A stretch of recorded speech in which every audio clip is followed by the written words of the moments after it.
Well, thank you to everybody who submitted questions throughout this presentation. We don't have time to get to all of them, but we have worked to try to synthesize them down into a couple core themes that many of you are very curious about.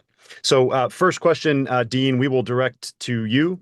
The question is, many questions came in about what are the commonalities between Oxford Ionics and IonQ's technologies, and how will these be integrated together? It's a great question. There are a lot more similarities than differences between our two technologies, right? We obviously are both a trapped ion quantum computing platform, right? So we rely on ions as our qubit source. We're both using barium in terms of a species for those qubits. We both have high native gate performance, high coherence times, right? Uh, there's because of some of those similarities, that means we also have similar technologies for our qubit state preparation and measurement. So that means our laser systems and everything are also the same. Both architectures have high connectivity in them. Our traps operate in similar vacuum environments, and our control electronics all have to both do the same kind of ion transport on comparable timescales. So all in, there's actually a tremendous number of commonalities between the two technologies. Great, thank you. And Chris, maybe we'll move to you next. As you know, we just touched on what are the commonalities here. A lot of folks are curious about the electronic qubit control that you discussed in your section of the presentation, and specifically, how is that different from the way that IonQ is controlling and operating on qubits today? Well, the big difference is that electronics is far easier to integrate into chips than lasers. So this means that the subsystems you need to trap and control the qubits can be integrated together into a single chip that can be built in a semiconductor fab. Ultimately, the semiconductor industry has been integrating electronics into chips for a tremendously long time. It's much easier to do that than highly precise coherent control lasers. And what's interesting is that there's a really high barrier to entry to get electronic qubit control working. But once you have it working, there's a much, much lower cost of scaling. You're ultimately just building out classical chips on a standard semiconductor fab, and you can do these things without any new production facilities. We can really print these things off at scale. Great, thank you. Let's move to find a question for you, Mihir. So the intent to acquire LightSync was already announced, and there was discussions around how LightSync would integrate into IonQ's existing technology. With bringing Oxford Ionics on board as well, will the LightSync technology need to be further developed to support this combined architecture in the future? Thanks, Trevor. No, the quantum memory was designed with qubit modality interoperability in mind. That was actually a fundamental design choice we took when we founded LightSync. And really, there are two key features of our technology which enable us to do this. So first, we have a proven technology for photon wavelength conversion. This allows us to convert the wavelength of a single photon from one wavelength or color to another wavelength or color. And we've shown that this works in the past, that we can make our memory compatible, for example, with the wavelengths that are already used in telecommunications infrastructure. And second, unlike competing memory technologies, our memories are very broadband. And I mean that in the same way as we think of bandwidth in networking today. If you have a gigabit connection, you try and plug it into a megabit router, you're going to have a problem. And our memory, our interconnect, is much more broadband than either of the QPU technologies. And so it's compatible now and for many future generations to come. So together, these two features really allow us to seamlessly integrate IonQ and Oxford Ionics systems. And as an added bonus, we're actually able to support cross-modal networking as well for use cases like we're delivering to the Air Force Research Lab. Great, thank you. Lots of questions came in on the applications section, Ariel, so maybe we'll take a pivot to you here. Specifically, there was a lot of applications listed on both the last slide and the slides in your section. Folks are curious, what are those applications and what is it that makes them great or ideal for how we've mapped them against our roadmap? Thank you. So this has been the focus of our attention for the last 4 years, really focusing on understanding what makes great application for quantum computers. And at IonQ, we design the hardware in service of the applications, in service of the commercial value. So I'd say at large, we can divide quantum application in these two large categories. One category is things that we can do better with quantum, and better can be faster, cheaper, higher precision, any axis, less energy consumption, so better. And the second category is things that are just not possible in classical computing, where you enable something that was previously impossible to do.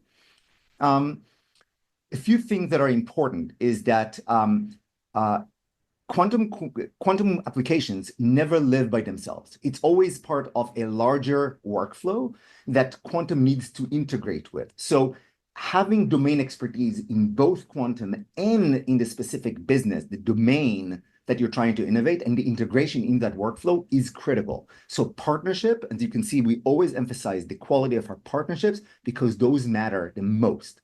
Other things that matter is the best challenges that quantum can solve are those problems that grow exponentially in complexity. Therefore, classical computing can never catch up.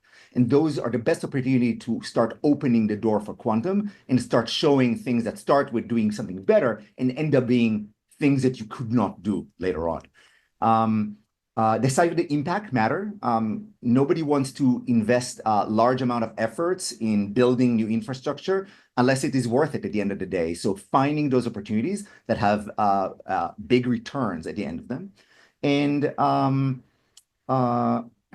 I think that, as I said in the example about catalyst redesign, things that progress, things that scale as quantum gets larger and more powerful are better opportunities than things that just get unlocked and stay constant. So these, I would say, are the best characteristics of what makes a good quantum application. Yeah, makes sense. Thank you, Ariel. Unsurprisingly, lots and lots of questions came in on the roadmap, Dean. So there were some new numbers shared. Folks are noting that this is the first time IonQ has started talking about logical qubit targets as well as performance. And so I think there's other roadmaps that are out there from our competitive set, and people are just trying to digest how does what we have shared today compare with the roadmaps that exist out in market from other modalities. So, right, what we talked about today, what I presented in terms of our technical capabilities and kind of numbers going forward is based off of our proposed thinking and integration plan over the next 5 years, right? With the LightSync technology, the Oxford Ionics technology, it's what gets us to 2 million qubits by the end of the decade with roughly 80,000 logical qubits, right? And that's based off of resource estimation techniques with the latest codes, right?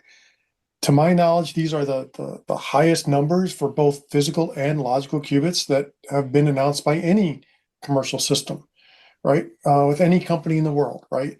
So, IBM, for instance, their roadmap is trying to develop a 2,000 qubit quantum computer by 2033, right? And so that gives you a feel for, what we're proposing and what we've kind of laid out compared to others. Great. And you noted in your presentation, we will continue to unpack this roadmap in the coming months. And for all of you watching live, please keep your eye on our website as we will continue to update with the roadmap that you saw today and follow on information. Okay, I think we have time for maybe two more questions here. And so while we're on the roadmap theme, maybe Chris, we will ask you a question. Specifically, you had a roadmap come out fairly recently at Oxford Ionics that talked about some targets. How does the acquisition from IonQ potentially impact that roadmap? Does it impact that roadmap? Well, the combination of IonQ, LightSync, and Oxford Ionics technology significantly accelerates scaling and productization. So this is not 1 + 1 = 2 or even 1 + 1 = 3. This is 1 + 1 = 10. By tapping into IonQ's existing engineering and production capabilities, we believe we can not only deliver significantly, deliver the previously announced roadmap targets, but significantly extend our roadmap going forward.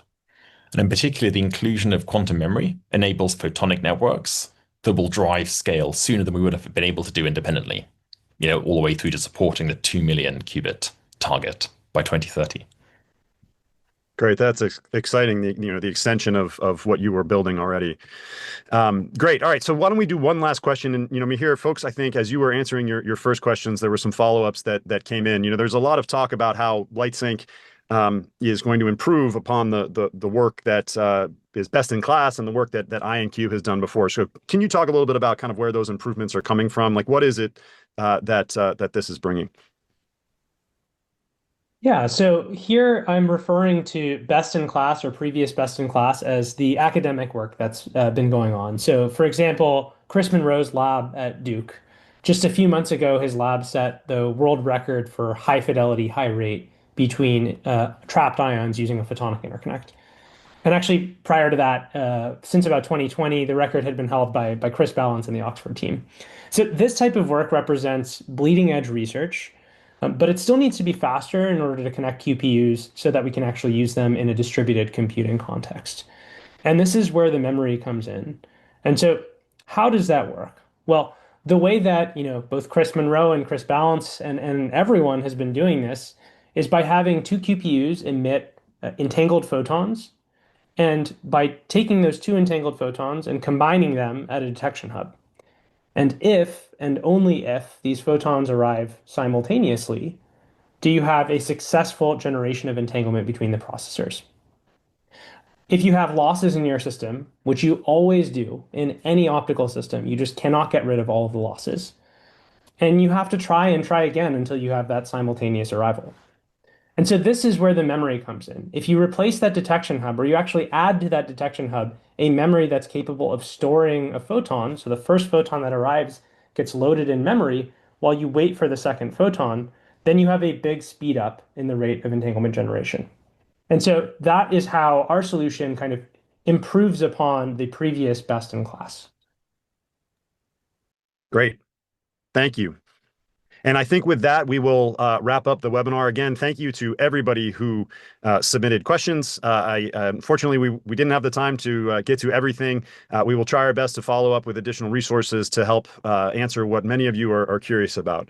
At the end of the day, this is a very exciting moment for IonQ, and we appreciate you all taking the time out of your day to join us live.